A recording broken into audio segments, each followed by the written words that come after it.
welcome back to McFadden Family Homestead.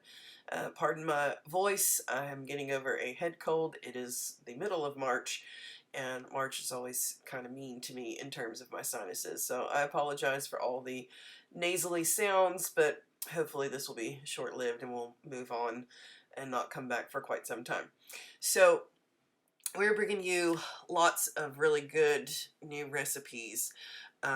This past week or so was just really inspired to get in the kitchen and try some new things. Full disclosure, this recipe that I'm making here is cinnamon raisin bread. I don't even like raisins, to be honest with you. My husband and my son really do, but I stumbled across this recipe. I was preparing for my first ever colonoscopy, and I had to be on a liquid diet for a day before the procedure, and I've never really had to be on a liquid diet. And I spent some time on Pinterest, and I found a lot of things that I wanted to try to make because everything looked good when you can have like broth and jello. So this was one of those things that I found. And it's basically the no-knead bread recipe, and it's just, you know, cinnamon and raisins and I think some ginger. It's actually turned out really good. My raisins were really old and gross. You probably saw me fighting with the container trying to get them out of there, but really this was more of an experiment than anything. I was playing in my flour, trying to separate the raisin clumps and things like that. I'll have this recipe linked in the description below. I would definitely make this again with fresher raisins, and I think it would be a lot better because mine were kind of old and really did not add to the moisture, you know, of the bread or anything, but the bread did have really good flavor. It had all the things that you would want, you know, a raisin bread to be. I think I would probably plump up the raisins in some hot water a little bit beforehand the next time, just so that they really do kind of help to add that, you know, moisture and sweetness to the bread when all is said and done. But we have some really good things coming that I'm really excited about. One of the next recipes that you're going to see is a salmon recipe that I found at the very beginning of Pantry Challenge when I really wanted to make this recipe. It looked so incredible, but there were several things that I needed and I could not go to the grocery store to get them. So it was kind of it was just kind of sad. So this I'm just putting together. The no-knead bread recipe, actually it rises overnight and then you cook it in the Dutch oven. I'm honestly not even sure that I have video footage of that, but I will put up a picture here of the finished product and what the bread looks like when it comes out. Okay, so this recipe that we're getting ready to do is Bang Bang Salmon Bites Bowls. And these things just look so incredible. I could not wait to be able to make this. We went to Sam's Club about a week or so ago, and I was just going to get like one fillet of salmon, but it was like, it was our lucky day. They already had the salmon marked down like 24% from the regular sticker price, plus they give you an additional $3 off. So I actually came home with like 6 whole fillets of salmon for, I think it was like $85 or something total. It was absolutely incredible. I'm so excited to have all that in my freezer. So I kept one of them out, one of the smaller fillets. I just went ahead and I diced up the whole thing to make this recipe. And right now I'm making the marinade for the salmon. So what is in here is some avocado oil, it calls for coconut aminos, but I used low sodium soy sauce, rice vinegar, garlic, sriracha, and toasted sesame oil. And so the salmon, I think I just let that sit for a little bit by itself. I wasn't ready to put the salmon in it, but the salmon will go in there in a little bit. And along with this, I made sweet cream cheese wontons. I have some sweet and sour sauce in my freezer that I had made up quite some time ago, and it needs to get used up. It's been in there for a while, and so I thought this would be a nice balance. The salmon bowls kind of like seemed like it was just going to be like a super savory dish, and I thought maybe this would be a nice balance, and it actually turned out really well. They complemented each other really well. It was just so good. It was really an exciting meal. And so right now you're just, it literally is just 8 ounces of softened cream cheese and a half a cup of powdered sugar that you mix up for the wontons. Now it calls for, the recipe says that it makes like 12 wontons, but I got way more than 12. I mean, I probably had at least 24. I don't think I actually ended up counting, but I had way more than 12. And I did like it tells you, I think it's like a half a teaspoon or something of filling to put in them. And that's what I did. I didn't like overfill them or anything. I probably did this like in the hardest way possible. It took forever to bring those things together. My powdered sugar is really kind of lumpy. It would have worked better if I'd have sifted it, but I guess, was too lazy to get the sifter out.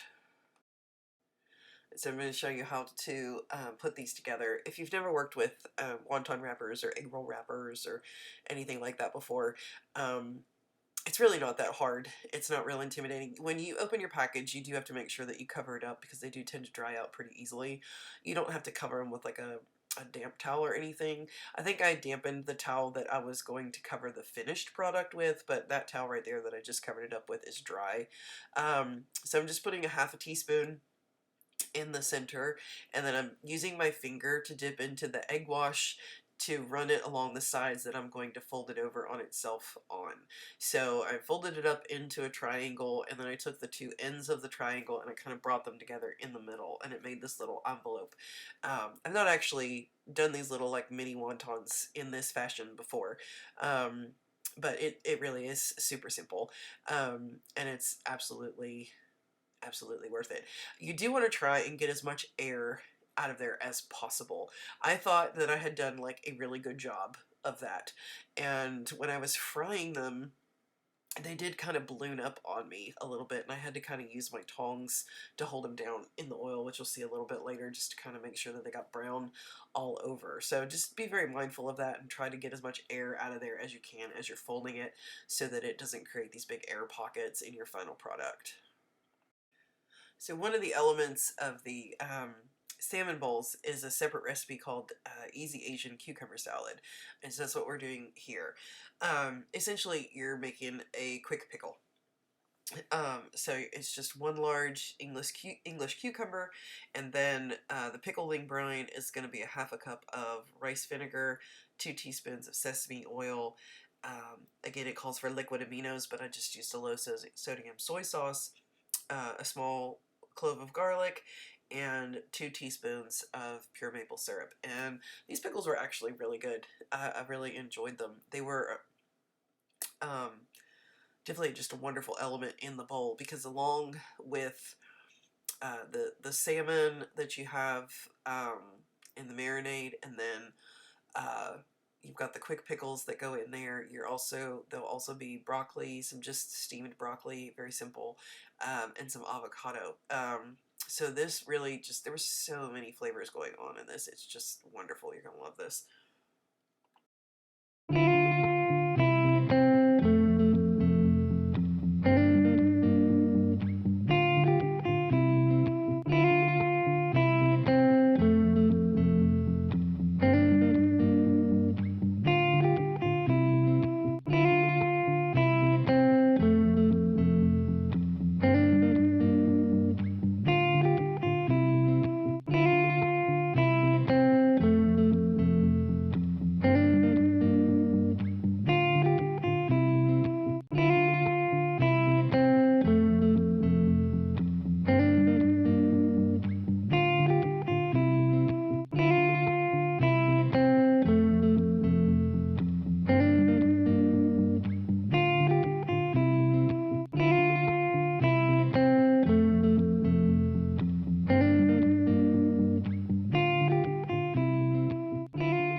Okay, so now that we've got all of our prep work done, got our station set up here where we're going to fry. Got my wontons with a damp towel.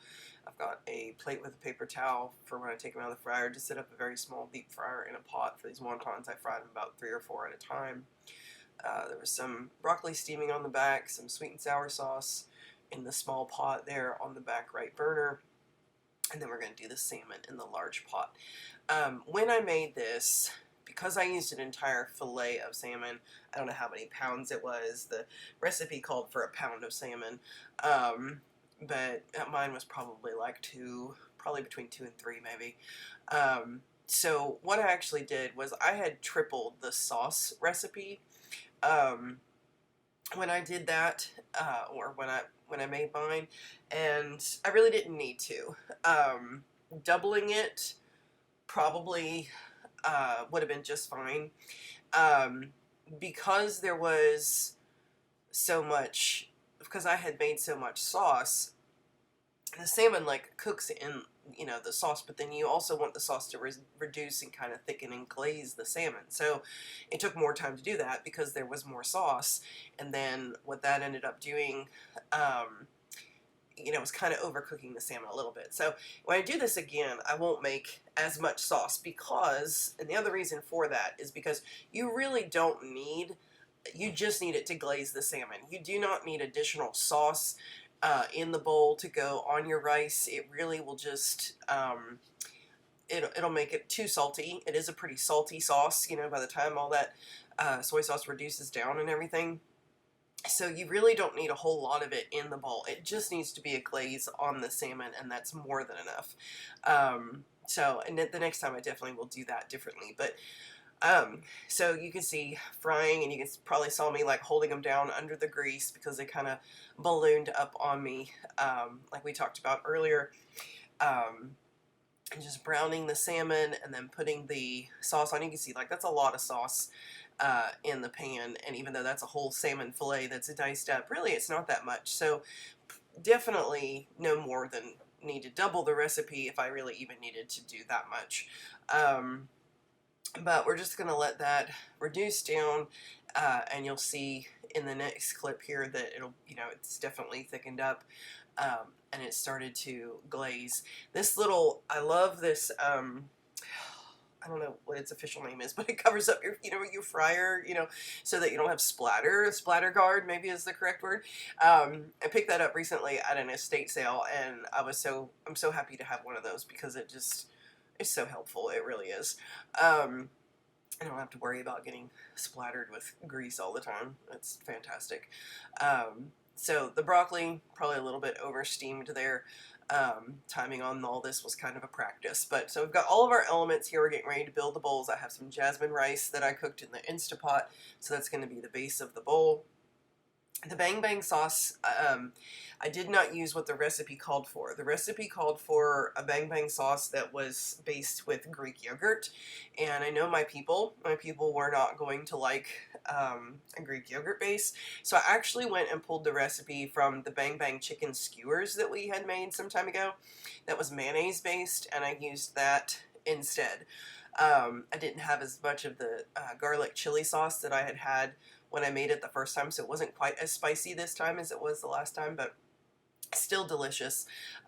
So we've got our quick pickles, put some broccoli in there. This is just like, I think it's called Holy Guacamole brand or something like that, where it's just like straight up avocado, you know, that that was prepared. I had just bought some avocados at Sam's, but I couldn't find any that were, you know, near ready. So I picked up some of this stuff just to have some avocado. It actually worked out really well. I will buy that product again. It was really good. So you can see how beautiful these bowls are. This recipe is just absolutely delicious. We love it so much. I really am looking forward to making it again. These are the finished wontons. They were absolutely scrumptious. Could probably eat like, I don't know, lots. I ate too many of them. I can tell you that right now. Definitely ate way too many of them. But I'm really glad to have another salmon recipe under our belt that like everybody in the family really loved. Everybody enjoyed this. Okay, now we're going to make something called garlic chicken with broccoli and spinach. I do make a lot of changes to this recipe, and I'll go over the changes that I make as we go along. First and foremost, this was not a pasta recipe. It was actually created as a low-carb recipe, but I just thought it looked like a really good kind of base for a pasta dish, and so that's what it developed into for us. So I had some baby spinach. Well, I bought baby spinach for this actually. So it took just a little bit of that. I'm getting all my mise en place together. Sometimes when I've got a lot of elements that go in at different times, I like to just have all my prep like on a sheet pan, and then I carry that over to the stove and everything's all right there and prepped and ready to go for when I need it. So we've got some baby spinach, and I'm chopping up some broccoli florets that I had gotten at Aldi. I really like Aldi's produce. I wish it was as cheap as it once was, but it's not. But their produce is always really nice quality in our area. Digging out some cherry tomatoes. I had this tiny little bag. It calls for a half a cup, which I mean is certainly a half a cup, but just didn't seem like very much. But at the same time, all the rest of my cherry tomatoes that were in the freezer were vacuum sealed, and I didn't want to open a new package when I had this. But in hindsight, I probably would add more cherry tomatoes to this dish because they just kind of like disappeared. You really didn't taste them, so I think they could have a stronger presence. It also called for fresh cherry tomatoes, of course, but I have like, I don't know how many gallons of cherry tomatoes in my freezer, so I'm going to use those whenever possible. It calls for 4 ounces of cream cheese, so I've got that together.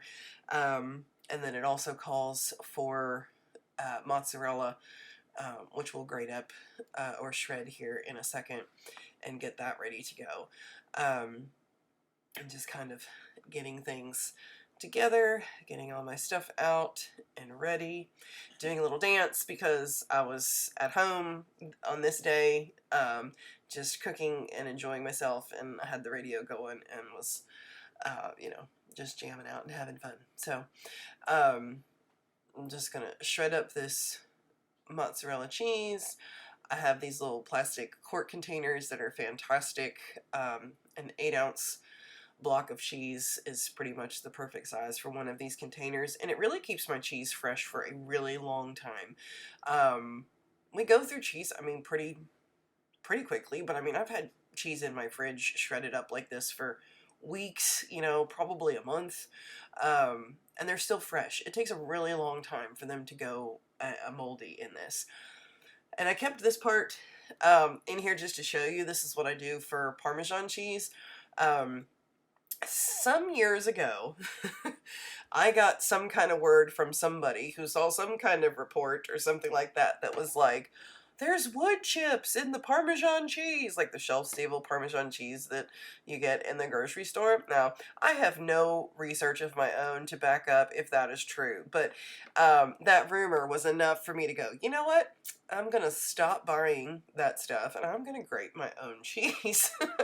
And I'll tell you what, it is like worth every effort. I get 2 of these little triangles, pie pieces, whatever you want to call them, from Aldi, and it's not like cheap, but it's cheaper than other grocery stores.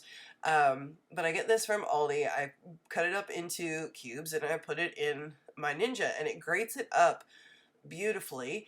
I do have to break it up a little bit at the top. It kind of gets sort of stuck within itself, so you'll see as I'm pouring it out, I'm kind of just using my fingers to sort of break it apart a little bit. But 2 of these will fill up this container, and it is so good. I mean, it is so many leagues above the stuff that's on the shelf in terms of flavor. This is one of the best things that you could do for your kitchen stock, honestly. If you are still buying the shelf-stable Parmesan cheese, like, stop today, because you just don't need to. It's a processed product that doesn't need to be in your body, and this is so much better. Probably going to cost you like, a little bit more, but in terms of what you get in that, just in 1, knowing what's in there, and 2, the flavor that you get, I promise you, this is worth the couple extra bucks or whatever it's going to cost you to do this. And again, this will stay fresh in my fridge, like in this container, for more than a month. I mean, I don't think I've ever had Parmesan cheese go moldy on me, honestly.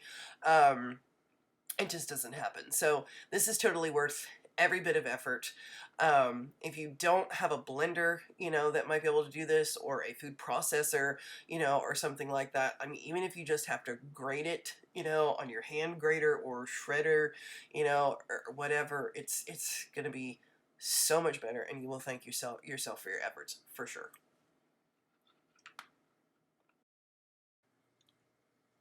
So the recipe calls for chicken breasts, but I had recently got a really good deal on chicken tenders in my local grocery store, so we're going to use chicken tenders for this. I'm going to cut it up, and I'm just kind of removing the actual, like, loin or ligament or whatever is in there that is unpleasant to chew on, as I dice up the chicken. So I'm just going to dice them up pretty small because I'm making this into a pasta dish, and we tend to like smaller pieces of meat. Like my daughter particularly doesn't like if the pieces are like too big. You know, you don't want to have to cut them up or whatever. So I'm gonna, you know, dice them up kind of small. And this, I think, is about one of the last things that I have to prepare before we get rolling on this dish. Alright, so now we're over at the stove. You can see I've got my tray of mise en place all there at the ready. Most everything is measured out and ready to go. So the pasta I use, I had stocked up randomly on some, you know, just store-bought or store-brand pastas and stuff. This was, I don't know, Mastiacoli or something. I don't know, but it was really good. They really liked this. I never really made this kind of pasta for my family, and they liked the texture of it really good. I'm just going to brown up the chicken. I think I used avocado oil. Trying to incorporate that a little bit more and kind of get used to using it again. But I didn't start the chicken part until I started cooking my pasta, because the chicken aspect of this is going to come together really, really quickly. So I'm just seasoning everything. I got some salt, pepper. I think that was thyme, if I'm not mistaken. And it might have been Italian seasoning. Well, I guess I could look the recipe. It's right in front of me.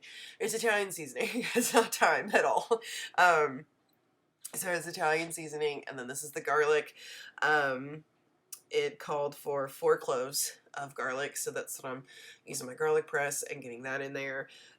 And then we're gonna, I think we're gonna add the broccoli next, and that's gonna help to pick up some of these brown bits and stuff as the broccoli starts to saute in the pan along with the chicken. And so I turn this into a sauce. The original recipe is just, you know, that you end up cooking all the vegetables, you add the cream cheese, and then it calls to add the mozzarella cheese in, and then that's what you know, eat. I really don't like adding mozzarella cheese in that way, because it becomes really, really stringy, and everything gums up on you, and gets really, really clumpy, and I don't like that. So in order to make this into a pasta dish, what I actually ended up doing, I added about a 1 cup of cream, heavy cream, to this recipe. I add the mozzarella at the end, and I just kind of melt it on top of everything at the end, rather than mixing it all in and clumping everything up, because I just don't like that. You can see that the cherry tomatoes do kind of like disappear. I mean, they're really just not a large presence. You almost couldn't taste them, honestly. So I would definitely at least double what was in there, you know, if not even add more than that, because I think the extra tomato flavor in this would really complement it well. So the spinach has gone in, and that's just going to wilt down just a little bit, and then I'll add the cream. I didn't actually measure. I think I'm just testing my pasta. I didn't like measure it. I just kind of, you know, poured it in there until it looked good. And so I've got the, oh, see, I lied. Cream cheese goes next. And then here we come. Now the heavy cream is going to go in.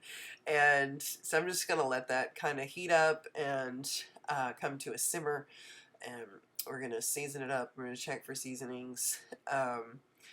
And then the pasta is just about done. I'm going to strain that. You can see the sauce. It looks a little more saucy now. It's been simmering for a little bit. I'm going to taste it, see what it needs, and then the pasta is going to just go directly in there. And then we're just going to mix this all up together.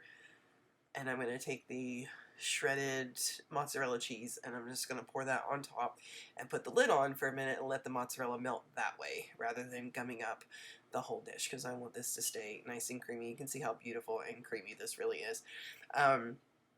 Everybody was really, well, not my daughter. I don't know, she suddenly decided that she doesn't like Alfredo sauce. I don't know why. Her tastes change all the time. She's my picky eater. But everybody else was absolutely in love with this. My husband really, really enjoyed that a lot. So we will definitely make this dish again. So I'm just putting this on here. I'm going to put the lid on. I'm going to let that melt down before I serve it up. And then when I served it up, I put a little bit of some of that freshly grated Parmesan on top of it. And it was fantastic. I highly recommend this one. Okay, for our final meal, we are going to have barbecue chicken thighs and poutine. If you are not familiar with poutine, it is a traditional Canadian dish. It is French fries with cheese curds and brown gravy. And I think in the most traditional sense, the fries are fried in duck fat, but we will not be doing that. We will be frying in peanut oil. I would love to go to Canada, and I would actually like to have the ones that are fried in duck fat, because that just sounds amazing to me. But we will make our version, and it's delicious. So we're starting with making the barbecue sauce. Just emptying a jar of my peach habanero jam into some Sweet Baby Ray's. I've used the entire bottle. I did not use all of that barbecue sauce like for this dish. The rest of it is just in the refrigerator for whatever else we need barbecue sauce for in the coming weeks. But I did go ahead and remove the skin from the chicken thighs. These are bone-in chicken thighs. And I kind of cut off any excess fat or whatever. I'm heating the barbecue sauce up on the stove to bring the sauce and the jam, together as one. And then I'll bring it over and put it in a little bowl, separate bowl, to baste the chicken thighs with. But I had recently got a bunch of chicken thighs and chicken legs. I really am not a leg and thigh person in terms of chicken, but like my kids really like it. They eat it at school. They love it. So I went ahead and I bought some on sale because they are some of the cheapest, cuts of meat that you can buy, and thought I would see how it went over, and it went over really well. They really enjoyed it. So I had told you all, I think when I made the Bang Bang sauce, that I thought like roasted Brussels sprouts and Bang Bang sauce would be like amazing. So I've had these Brussels sprouts in my refrigerator. It's been a while. They've been in there for a few weeks, and they're still in good shape. So I'm finally pulling those out to use them. I know that pretty much there's a good chance that nobody but me is going to enjoy these, but I really wanted to try them. And we needed a vegetable, to go along with this meal. So I'm just going to kind of cutting these in half, quarters if they're, pretty large. I think I seasoned them with there's some avocado oil, salt, and pepper, and just kind of toss that all around, and we'll roast those in the oven. I got some garlic powder there as well that I'm also putting on it.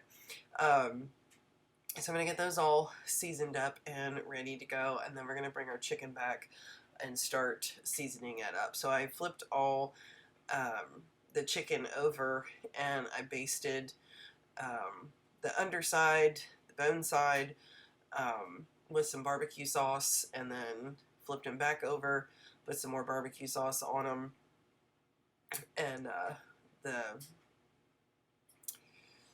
then I seasoned them with salt and pepper. I waited till I had the sauce on them to go ahead and put salt and pepper on them, because I was afraid if I did the salt and pepper first that it would just kind of like, brush it all off to the side as I was putting the barbecue sauce on, because I kind of felt like it had a better chance of sticking if I did it this way. I was actually really impressed, honestly. I enjoyed this more than I thought I would, but the chicken thighs were actually really good. No complaints there. And so I'm going to bring more of this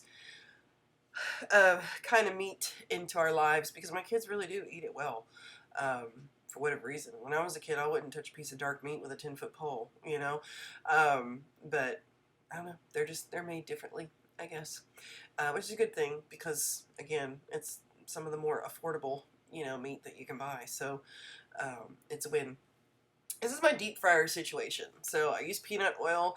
I filter my oil. If you will filter your oil, it will last you a whole lot longer. I have not owned an electric deep fryer in at least 20 years, probably.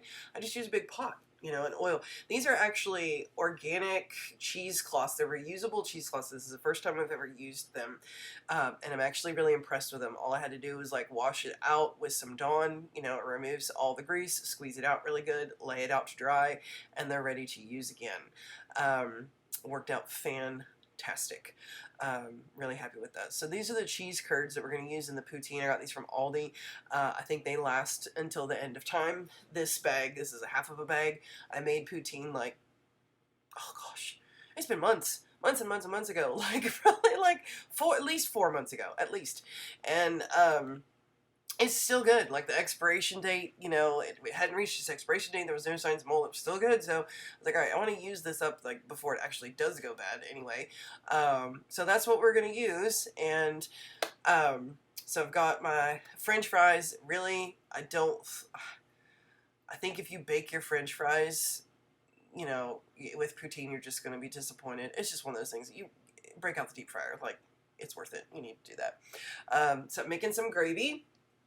I just make my homemade gravy. Typically my ratio and stuff, my roux is like 4 tablespoons of butter, 4 tablespoons of flour. Make my roux, cook that for just like a, you know, quick minute or so, and then 4 cups of broth, and it makes a really nice gravy consistency.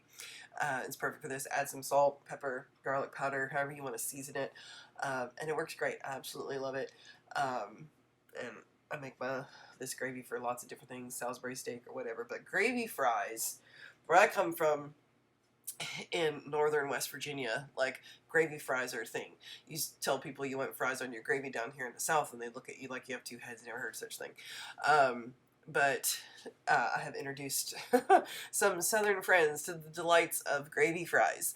But then the Canadians, they just took that, you know, a step further, and they decided what gravy fries really needed was cheese, and I tend to agree with them. It is really delicious. Probably not something you need to eat like all the time, you know, those indulgent, you know, kind of things, but it goes over really well. My kids absolutely, they really enjoy it. They love it. So they were happy to have it on this day, and it was just fun to go with some barbecue chicken. And we used up some things that had been hanging around for a while, like the Brussels sprouts and the cheese. So it's a win in my book. Okay, so now it is time for basting the chicken thighs. I took them out, I basted them, and then the next time, like I took them out, like I basted them one more time, and then I put them under the broiler, which you'll see here in just a minute, just to kind of get them on more of a glazed, you know, almost charred, you know, kind of barbecue texture, excuse me. So that's what we're doing over here. And I think when these go in, the Brussels sprouts are going to come out. Yes, they are. They look gorgeous. I'm going to toss them around just a little bit. They're not quite done. I'm going to let them go back in for a few more minutes, but we're going to toss them around and let them roast up a little bit more. So, yeah, I'm testing them with a fork just to see how easily the fork goes. They're almost done. I just want them a little bit more brown in color. So now we are back over at the stove, and here comes the Brussels sprouts. They're coming out. I'm going to get them into a bowl, and then they're going to go into a bowl, and then you're going to see them go into my mouth about every 3 seconds, because I just cannot stop snacking on these things while I'm making the French fries and I'm finishing everything up. Like, no shame. I bring the Bang Bang sauce over there. I give it a try. It changes my life, and I just keep snacking away. They are so good. Bang Bang sauce is absolutely the perfect complement to these roasted Brussels sprouts. It is so delicious. I will be eating those more. Yes, yes, yes, I will. Look, it's like a dance. I'm in like fast motion, so it's all choppy and weird, but yeah, you can see I'm like, woohoo! Brussels sprouts, Bang Bang sauce. Do yourself a favor. make this so good. So there we go, diving in another time. So anyway, next we're going to go ahead and do our fries. I've got my little spider kind of thing, and I put my fries on it, and then I very gently put my fries into the oil. Please, please, please do not take your fries directly from the plastic bag and just dump them in the oil. It will cause splatter, it can cause grease fire, it can cause all kinds of problems. Do this safely, do it the right way. Do not just dump. Do not dump them in there. It's bad times. You don't want to do that. So they're going to fry. I really like my fries crispy. So once they start floating, you know, I still leave them in there for like another couple minutes because I want them really nice and crispy brown. And look at that. It is snack time again. I'm telling you, I just can't stop. It is so delicious. So delicious. I probably had more Brussels sprouts and Bang Bang sauce than I had gravy fries. And, you know, I guess that's more healthy, right? Cabbage, little tiny little heads of cabbage dipped in mayonnaise. Is that better than deep fried potatoes and gravy and cheese? Maybe. I don't know.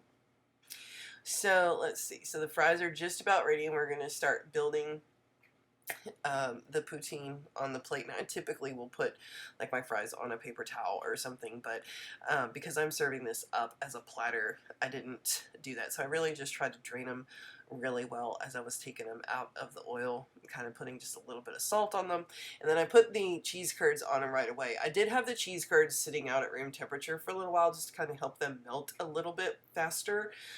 They don't get like super ooey gooey melty, okay, but they do soften a little bit from the heat of the French fries and then the gravy on top of that. And I didn't make a ton of this because it doesn't keep, so if we don't eat it all, you know, in the one sitting, then, you know, it's not like it's good leftover, you know.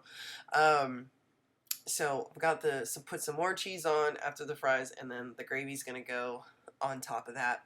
And for whatever reason, I don't know why the video is looking so choppy. I don't know if it's just my computer being difficult today, but maybe it won't look that way for you. I don't know.